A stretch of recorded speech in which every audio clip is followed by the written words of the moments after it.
Namaste. Welcome, friends, and thank you for being here. I'll be beginning with a story that I love, which is a woman tells about a tired looking old dog that wandered into her yard. And she said she could tell from the collar, there weren't tags, or from the collar that the dog was well fed and clean. He had a home. And so he followed her into the house and down the hall, and he hopped on the couch and fell asleep. And she said, "Well, my dogs didn't seem to mind, and he seemed like a good dog," and so on. So I was okay with him being there, and I let him take a nap. And then about an hour later, he just hops off the couch, goes to the door, and she let him out. And so the next day, he was back, and he resumed his position on the couch and slept for an hour, and so this went on for several weeks, and she got curious, so she pinned a note to the dog's collar and wrote, "Every afternoon, your dog comes by to my house for a nap, and I don't mind, but I wanna make sure it's okay with you." And the next day, the dog arrived with a different note pinned to his collar, and it read, "He lives in a home with 3 children. He's trying to catch up on his sleep. May I come with him tomorrow?" So I've always loved this story because it brings up this feeling of community, of welcome. You're welcome in my home, a kind of friendliness and a warmth. We love the feeling of friendliness. I mean, think of it. Someone travels to another country and you ask about the highlight of the trip, and it's, "Oh, the people were so friendly." Or if you just reflect on a recent moment, a genuinely friendly interaction, we know it. When dust is dust, this is what matters, that kind of a heart connection. So, friendly relationships sustain us in the deepest way. And there's a story told by the Sufi teacher, Andrea Shah.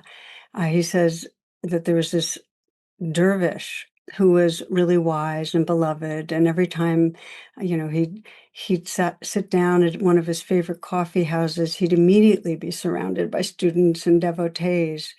And he was humble. He didn't proclaim to be something special. But those were the very qualities that created this kind of vibrant aura that attracted people.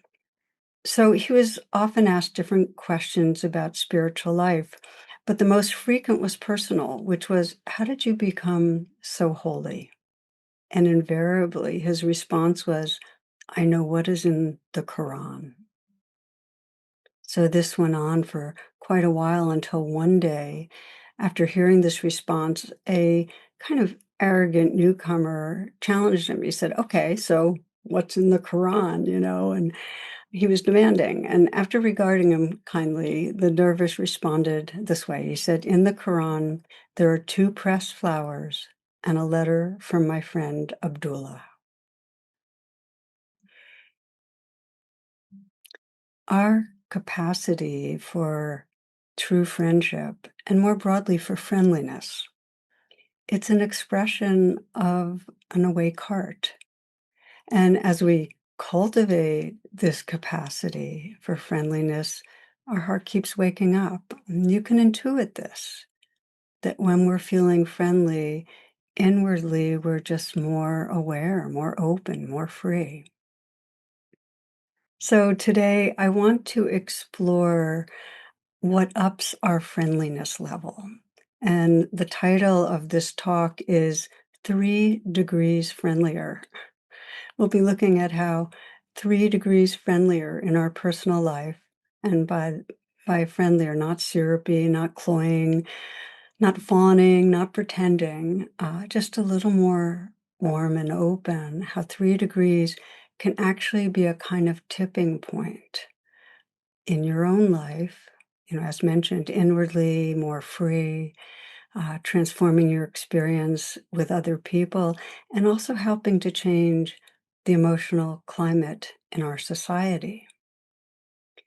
Which brings me to why I'd be talking about friendliness in our current times. Because here we are in this world where significant numbers of people report not having any friends, especially Generation Zers, much isolation, our in-person socializing, participating in religious and secular community, it's at an all-time low. And most poignantly, the atmosphere in our wider culture is not friendly.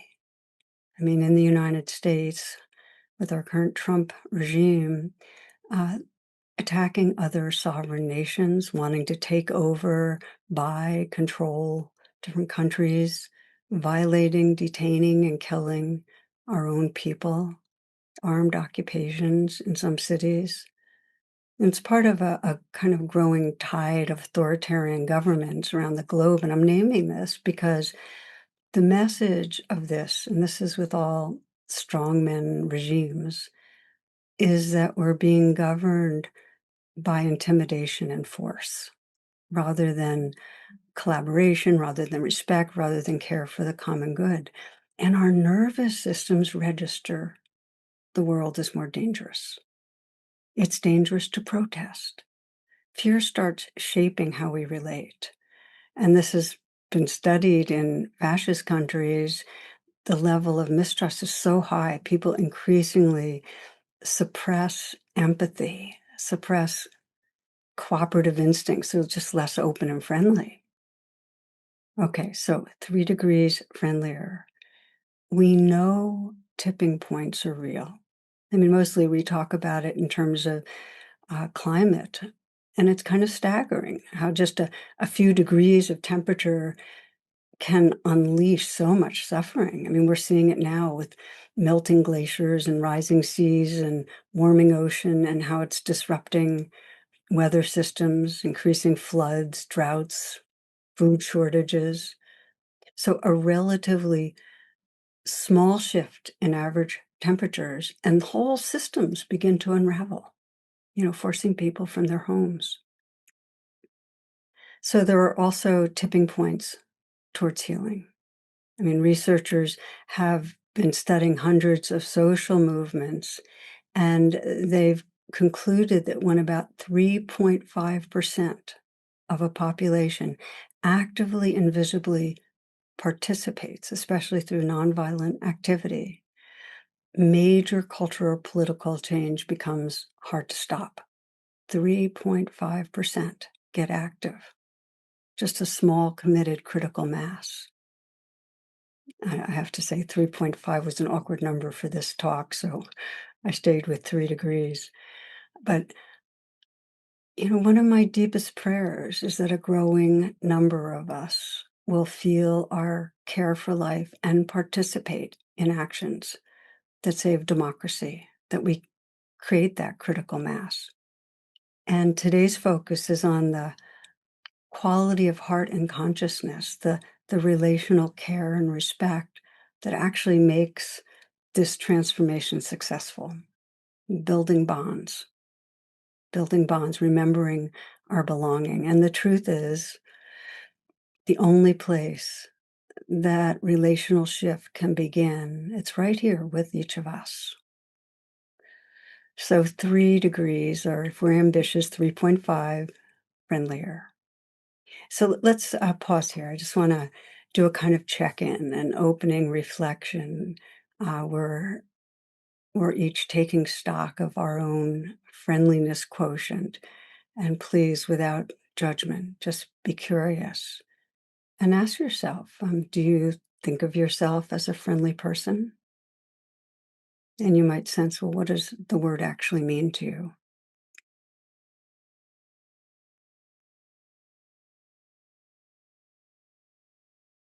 And as you reflect, you might sense, where does friendliness come easily for you? I mean, there are probably certain people, certain settings. And also to sense, where does it drop away? Where do you get cut off from friendliness? Is it public places with strangers, when you're under stress, when you're tired or rushed? Look back on a recent interaction, could be with a friend or family or even a stranger. Can you think of a moment when friendliness could have been possible, but you were on autopilot in some way?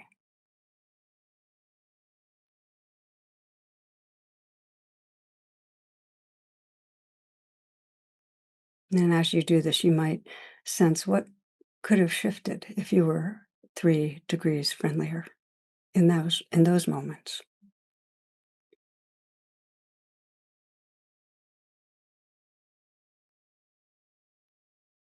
Okay, take a breath. If you closed your eyes for that reflection, open your eyes. You might wonder about the word friendly in 3 degrees friendlier versus, let's say, love or, 3 degrees more loving or more compassionate or kinder. And some of you are probably familiar, the Pali word metta. We think of it as meaning loving kindness. The other key description of metta is friendliness. Listen to the Metta Sutta. It reads like this. It says, just as a mother would protect her only child at the risk of her own life, even so should one cultivate a boundless friendliness towards all beings. A boundless friendliness towards all beings. Okay, so in my own life, over the years, I've held right front and center that intention towards being loving, being kind, compassionate. And more recently, I have found that reflecting on the sense of friendliness is actually more actionable in a daily way. And it's also really fun. It makes when I have that intention, okay, so what's friendliness going to be like here? It makes every interaction more interesting, more engaging, more gratifying. So part of my motivation in this talk and reflection is, of course, to deepen that uh, exploration for myself and invite you if you haven't done this to experiment. Like, what happens when we enter different situations with the intention of friendliness? Because here's the thing, friendliness, it's not only accessible in daily life, it often doesn't take that much.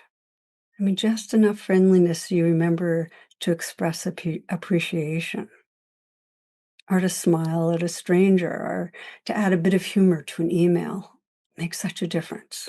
Immediately, there's that sense of, oh, yeah, here we are together.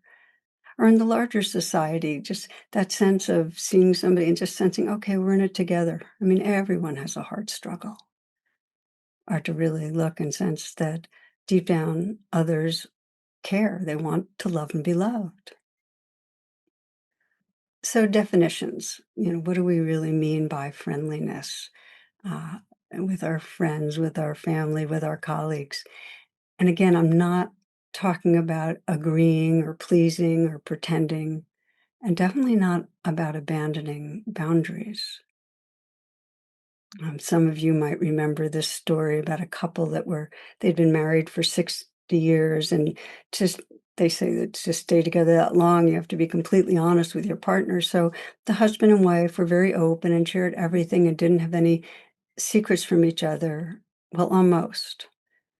The wife had been keeping a shoebox in the closet, which she asked her husband not to open or even ask about.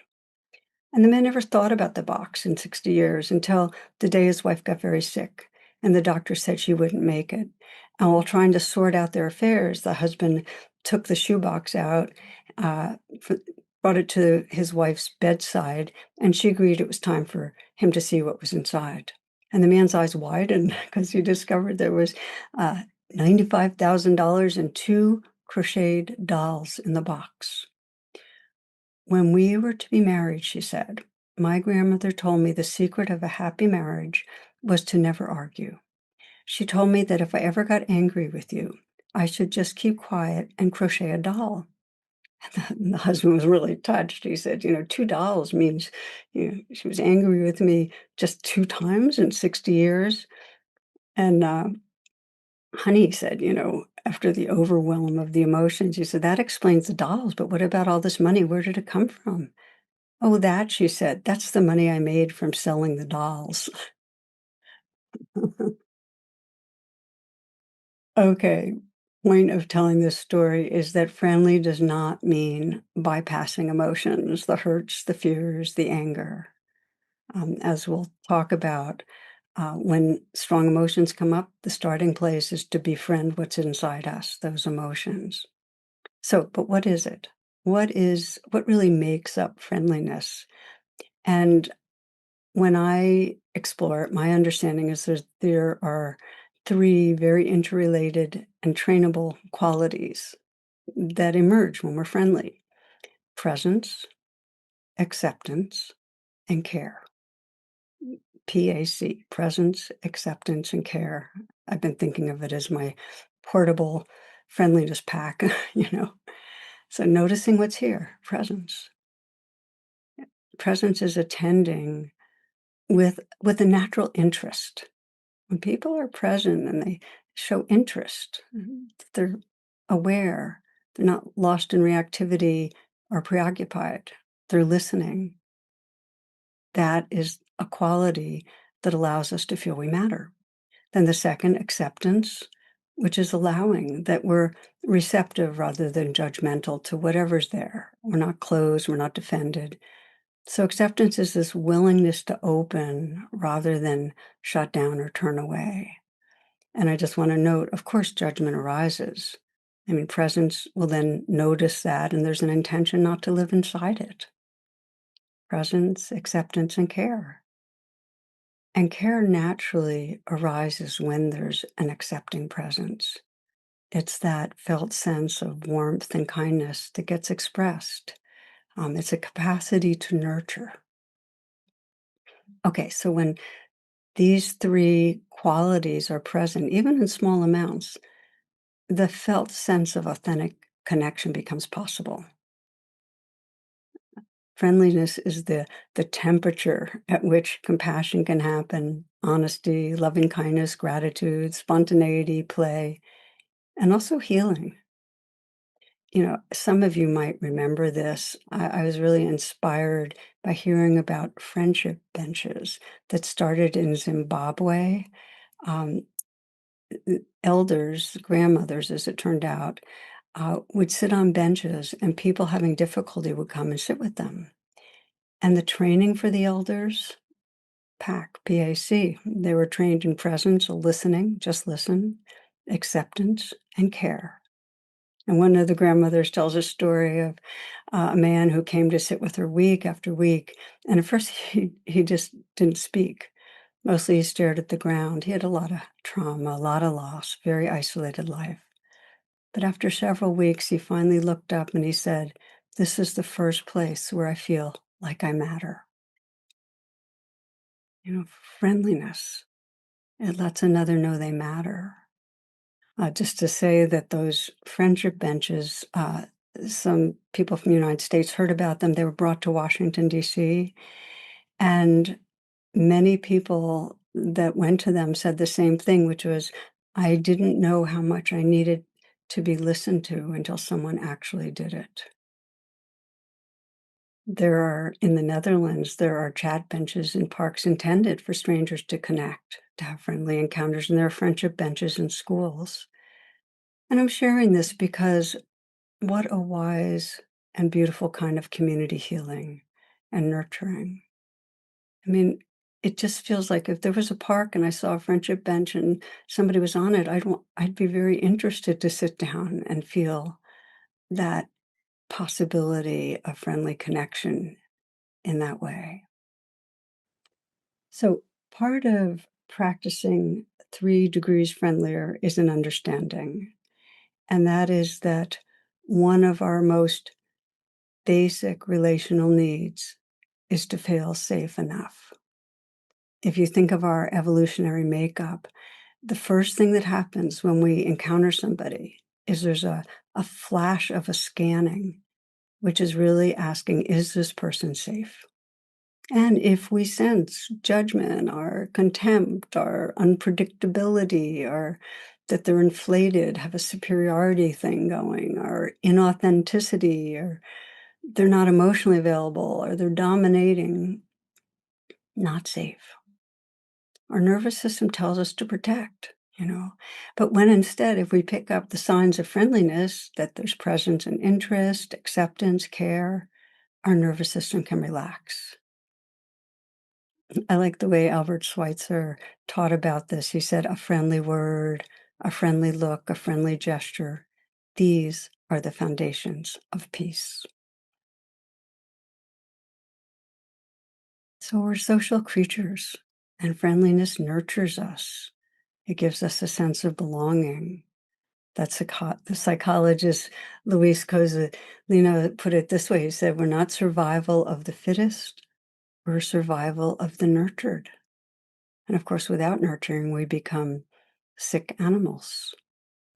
Now, there's a cartoon, a dog with a psychiatrist, and he's saying, I guess I'm okay, but I don't know. I just like having places where I'm allowed on the couch. So, quite naturally, if we have much historical wounding and trauma, or if we're in a time of intense anxiety or fear, it's harder to extend or receive genuine friendliness. I mean, we're focused on survival in those moments, and our systems for connection and empathy are downregulated. And we're not going to be drawn to the friendship bench. Instead, and this is an anonymous quote, when women are anxious, they eat or shop. When men are anxious, they attack another country. So, as mentioned, the given is that the stressors and trauma are society wide, which means that up-leveling friendliness right now, not only does it take intentionality, it has to begin again and again with befriending our inner experience, nurturing our inner experience, helping ourselves to feel safe. You know, in teaching for all these years, much of my focus has been just this: befriending the inner life, self-compassion, self-kindness.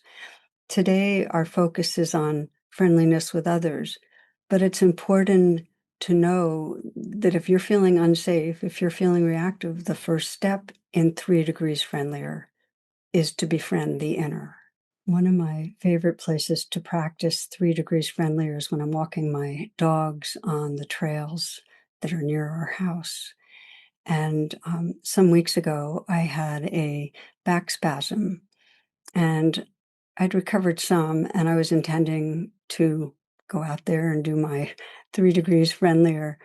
But I was really self-focused. You know, I was soon to fly west. My body felt very vulnerable. I felt a lot of fear, like, am I going to be able to make it? How bad will this back spasm come back? I was grim. It was not a biochemistry of friendliness.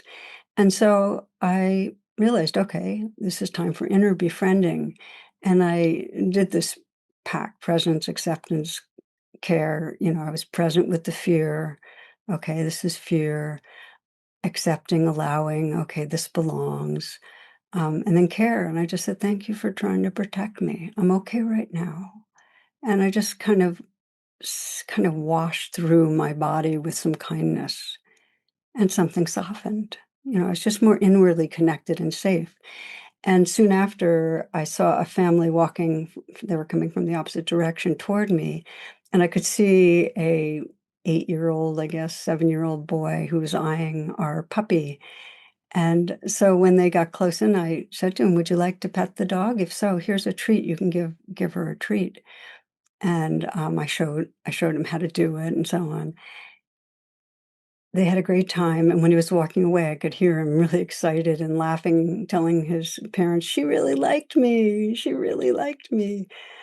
And I, of course, left pain-free and happier. Inner befriending is essential.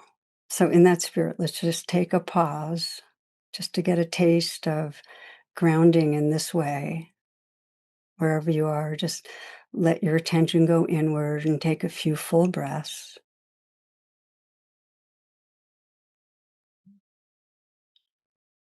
And gently ask yourself, am I present? Am I aware of what's happening inside right now? And let yourself be curious. deepen your tension, your presence with your inner life.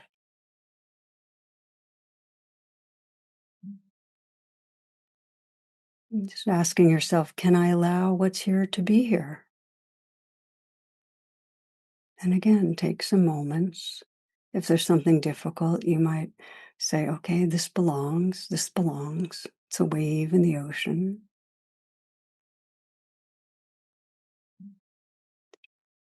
And then ask, can I meet this with kindness? And just sense the possibility of warmth, of care, washing through. You might put your hand on your heart. And take some moments to deepen that sense of presence, acceptance, and care. And notice that as you inhabit these qualities, the more you do, the more you're actually resting in who you truly are, in loving awareness. That friendliness is a path of homecoming.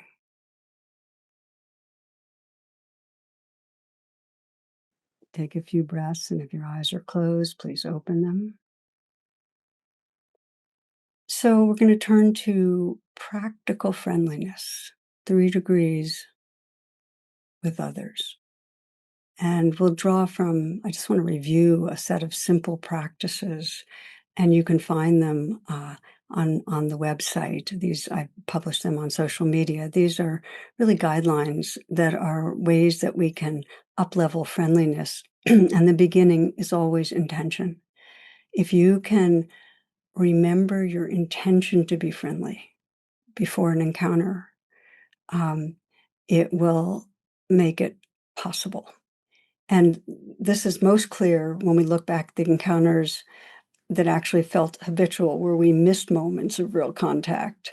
I mean, a friend recently shared about fitting in a call with one of her old friends during a busy day. And in the call, her friend had mentioned something about stress at work with her boss, but they quickly went on to other things. And she got off the call and realized she'd been on autopilot. She had never really arrived. There was not a real sense of contact or warmth. They just stayed on the surface, and it was a regret. She wished she had been more intentional. I mean, I often think of the common regrets of the dying, and a key one being, I didn't prioritize relationships. My focus was elsewhere. Okay, so that's the first, is to remember our intention to be friendly. The second is kind of an outside in, which is to smile. And it's one of the major human signals that you are safe with me, you're cared about. When I was younger, I didn't smile easily. And my husband at the time, Alex, at one point gave me some feedback. He said, people find you intimidating. You have that kind of grim, intense look. And it was the best feedback I'd ever had, really, because it was my impact on people. So I started smiling intentionally. And at first it felt fake because I wasn't accustomed to it. My face was just not used to making the expression. But I had a model. I had a friend who had this wonderful beaming smile. So I thought of her, and it became kind of fun.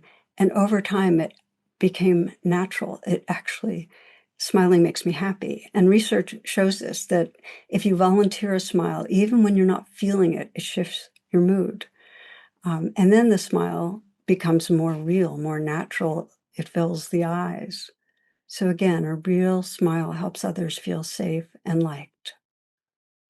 The next thing is eye contact, because the message is you're seen. I'm interested. I'm paying attention. I'm present. My husband, Jonathan, taught for many years at the Kripalu Center, and one of the workshops that they offered every year was really deep, really intimate, really bonding for people. And one man attended one year, and he came back the following year with a report. He said he had been super inspired by the depth and honesty, and especially the power of sustained eye contact, really seeing the soul of another being. So he told the group, he said, I went back to New York, determined to bring this practice into daily life. So there he is, and he's practicing on the subway, making this deep, sustained, loving eye contact with strangers. So he's sharing this to the group the following year, and he looks at them and he says, apparently, this is not a universally welcome spiritual practice on the New York subway. I gather that one person looked ready to call for help, and another, I think, proposed to him. So sustained eye contact, context matters. It's 3 degrees, not 30 degrees friendlier. Okay, the next one, expressing appreciation. People feel cared about. And if you are doing it, name something specific, like, I appreciate how you handled that situation, or I can sense how much you care about such and such, or your way of supporting your children inspires me, because specific appreciation actually lands more deeply than generic praise. And it includes appreciation, like, I enjoy being with you, in some way letting them know that. I saw this cartoon of these two monks and they're giggling, and one is saying, "Ha ha, you tell that one in every lifetime. It never gets old." So letting people know you appreciate and enjoy them. Okay, the next one, and this is one that takes training and is super powerful in upping 3 degrees. Ask a question that goes deeper. We get habituated, we skim the surface. So instead of, how are you? You might say something like, so what's really been engaging your energy lately? Or if they do share something, so what was your takeaway from that? How did that land? Or what was challenging about that? Or if they made a decision in their life, what made you choose that? Your curiosity signals care, and you discover more who that person is, more understanding. Sometimes I'll just say the words, please tell me more. Tell me more about that. What else? Okay, the next one. This is one I think we know about. Try to listen without preparing your response. Let the other person finish, and even pause before replying. We're so leaning forward, ready to exist and put ourselves in. Pause before replying. This true, spacious listening is one of the strongest signals of friendliness. It says, you matter, I'm interested, I'm here. To add on to that, and this is the next one, it's helpful to mirror back what you heard. If somebody says something that matters to them, just a simple, so it sounds like you felt, it lets people know that they're understood, especially if there's some sort of a conflict in needs, mirroring. So what I'm hearing is you felt hurt when I arrived late, something like that. It helps to repair and reconnect. Again, if these feel valuable to you, you don't have to be taking notes or anything. It's on the website. The next is offer appropriate touch when welcomed. A hand on the shoulder, a hug, a warm handshake. Again, remember the subway story. This is only if it feels right, if it's consensual. But the truth is, touch can communicate safety more quickly than words. So touch if it's appropriate. Do one small act of helpfulness. I mean, it's always poignant to me in public settings, the goodwill with a small gesture. I was recently traveling. I was in an airport, and I held the door for somebody. We exchanged a warm look. My heart felt lighter. It was so sweet. In traffic, pausing to let someone merge in your lane, or giving someone your seat on a crowded subway, or at the supermarket, letting someone in front of you if they don't have a lot of items, just to lighten someone's load in a modest way. And you can always ask someone if they're having trouble, is there some way I can be helpful? Another, end interactions with care. You can simply say, I'm glad we talked. It was good to connect. But it really helps people feel seen and valued. Okay, friends, so these are some simple ways that we can 3 degrees more nourish each other. And some take more practice than others. And if you want to train, choose one or two just to focus on. Just say to yourself, well, for the next couple of days when I'm with somebody, I'm going to try to remember to ask a kind of question that'll drop it a little deeper so there's a little more connection. So this brings me to the big challenge. I want to name the big challenge to 3 degrees friendlier is that we're often on our way somewhere else. And by that, I mean, especially in casual daily encounters, it's not so easy to arrive and bring our full attention to the person we're with, especially if we're living with stress, if we're feeling that sense of time crunch. And so many of us do, that there's not enough time. As Mary Webb says, to stop and be kind, we have to swerve from our path. I want to share a story. I love this one. It's told by the poet and spiritual teacher Oriah Mountain Dancer. And it happened at the end of a workshop that she led. She writes this. She says, at the end of a very long day, a small, thin woman with an oversized parka introduced herself as Isabel. Can I do this meditation on my own? She asked. Yes, I said, I'm sure you can, although many people find it easier to establish a meditation practice with the help of a group if it's hard to keep up the discipline on your own. But what will it give me? What will I get if I do it every day? Her tone took on a whining quality, and I felt my irritation rise as she continued. How fast will it work? Will I feel a difference after a week? How will I know if it's working? This was exactly the kind of thing I detested, the quest for a quick fix. My sons were waiting for me, and I wanted to get home. I took a deep breath, and I looked directly at Isabel and set my knapsack down on the floor. I tried to slow down my words, thinking that maybe if I spoke slower, I would feel more patient. Well, I said, meditation is more a process than a goal-oriented activity. It can help you become more aware of what's going on within and around you, and this can help reduce stress. My best advice is to try it and just be patient with yourself. I picked up my bag and started to button my coat. I really did have to leave, and I wanted to get out while I was feeling virtuous for not snapping her head off. But as I started to move away, Isabel suddenly reached out and grabbed my arm with surprising strength. But what I want to know, she said, her voice rising in a crescendo that bordered on real panic, is will it help me find God? If I meditate, will I have an experience of something or someone out there listening, something really with me? A wave of desperation swept out from her through me, and I was surprised to find my eyes filled with tears. This woman wasn't looking for an easy answer or guaranteed formula because she was lazy. She wanted something she knew would work and work quickly because she was hanging on by her fingernails. She was afraid she simply wasn't going to make it through months or years. I put my hand gently over Isabel's where it gripped my arm. It's okay, Isabel. We all feel desperate at times. Nobody does it by themselves. We all need help. Her hand relaxed a little beneath mine and she started to cry. We talked for a while later. There is no them. There is only us. When I left, I did not leave one of them. I said goodbye to one of us, a human being doing the best she can, searching for the home for which all our hearts long.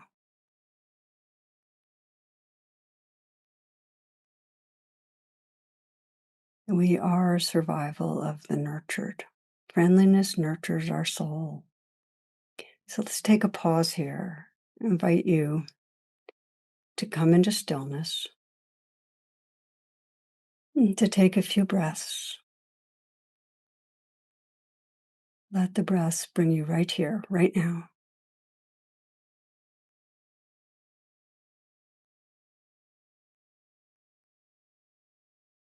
And you might bring to mind someone you'll be seeing in the near future, perhaps a friend, family member, a colleague.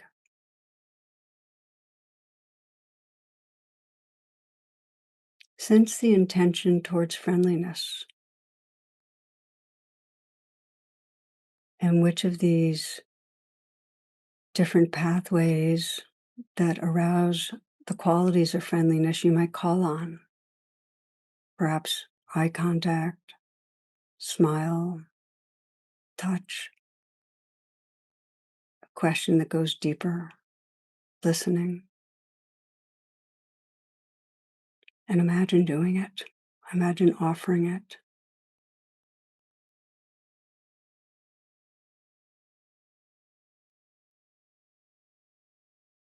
Imagine creating a space where the possibility of human connection becomes greater.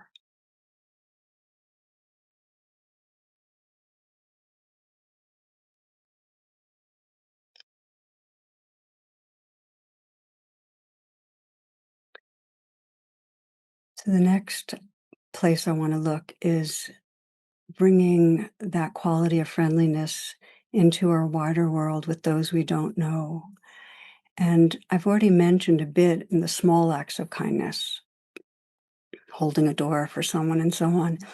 In this part, I want to look at how we can use our attention to make people and other beings more real to us so that we feel a genuine sense of friendliness in a more spontaneous way. I often talk about unreal others, how it's really part of our design that when people are different, to not feel that they're like us, to not sense their realness, their consciousness, their heart. So, what that means is that when we're experiencing the world as unreal others, we move through the world, through the public, in a kind of bubble of a separate self, and it's not so friendly. So, 3 degrees of friendliness, it actually is a way to dissolve the bubble. And I want to share one particular way we can do that that's really powerful. And it's by mentally communicating to others, sending a message, and then sensing a response. In other words, you're imagining a relational field and you're silently relating to a fellow being. So you can think of it as a silent relational communication. And let me explain a little because that might sound way out there. For example, in line at a coffee shop, someone ahead looks tired, guarded, and you mentally are communicating, we are friends, we are friends. And you imagine some sort of a small positive response. And maybe this expands you to having eye contact or smiling. Something human passes between you. And the example I'm sharing is something that happened also at the airport. The point is this: when we silently communicate something like, we are friends, and pause to imagine a response, we're activating the brain's relational systems. Because human connections, they're not only built through physical interaction, it's also built through relational simulation. Our brain's capacity to represent another person or a group of others, and we start representing them as responsive beings, not an object or a category. For instance, whenever I give a talk and I'm nervous beforehand, it's because I'm in that bubble. But if I reflect on you, on those in the field who are joining me, and I mentally sense we're friends, we're waking up together, we care about each other. I mean, even as I say it right now, something dissolves, something opens. So we become more safe. And the reality is, it doesn't manufacture connection. It reveals the connection that's already there. We stop relating from such a distance. So we can do this kind of mental communicating when we're seeing a human, a non-human, a plant, a tree. I mean, I do it with trees all the time. We are friends. Or it could be, we both belong, or thank you, or we're sharing this moment, or may you feel safe and happy. So again, I invite you to uh, bring your attention inside, close your eyes if it helps, take a few breaths.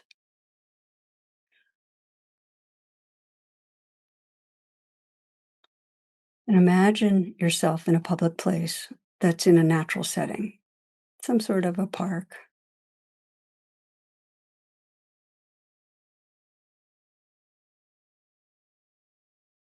And imagine that you, in some way, cross paths with a human that's of difference of some sort.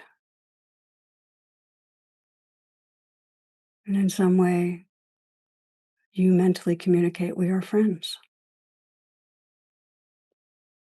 Or may you be happy. And imagine that there's some response. People love love, that there's some response on some level energetically. Notice that being becoming more real.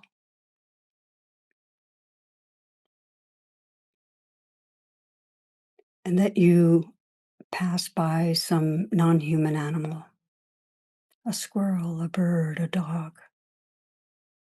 We are friends. And imagine a response. And sense that being as sentient, real.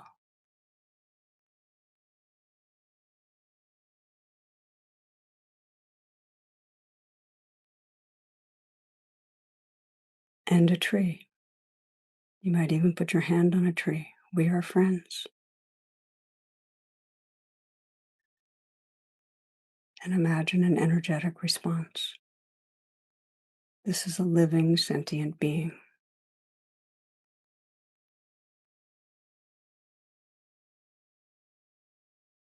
Again, taking a few breaths.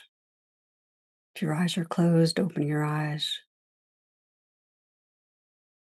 Cultivating friendliness, it reconnects us with the awareness, the heart space that's our true home. And 3 degrees friendlier, 3 degrees warmer, it serves the global warming we need, a healing for our world. And here's the thing, it's very easy to feel that what we do doesn't count. Many, many people talk about that feeling that powerlessness in our world today. But we belong to our world. We impact our world with every thought, every action, every prayer. All our expressions of consciousness contribute. There's a reading that goes like this. A sparrow asked a dove, "What is the weight of a snowflake?" The dove says, "Nothing more than nothing." The sparrow says, "Then listen to this." He tells how he was sitting on a fir tree while snow fell, softly, gently, no storm at all. He counted every snowflake that landed on his branch, millions of them. And when the very next snowflake landed, nothing more than nothing, the branch broke.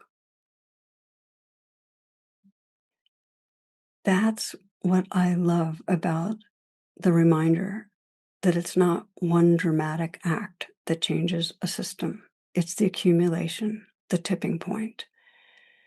3 degrees friendlier in our own lives might feel like nothing, a warmer tone, a softer gaze, a moment of not turning away. But maybe that's exactly how the armoring around our heart begins. And more broadly, how the softening and opening and caring in our society comes alive. So just take a final moment here, a final reflection.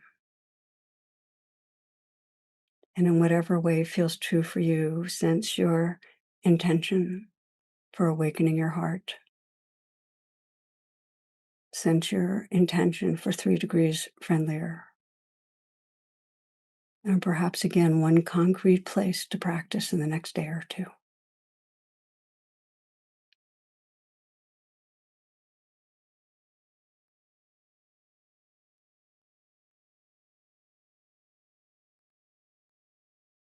And sense our shared intention to widen the circles, include in our heart all beings.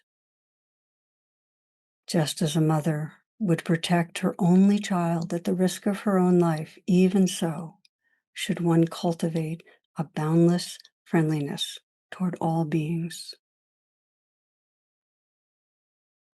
So feeling our shared prayer, friends, may our caring for life, may the accumulation of snowflakes help heal and transform our world, bring a growing love, compassion, justice, and freedom to our world.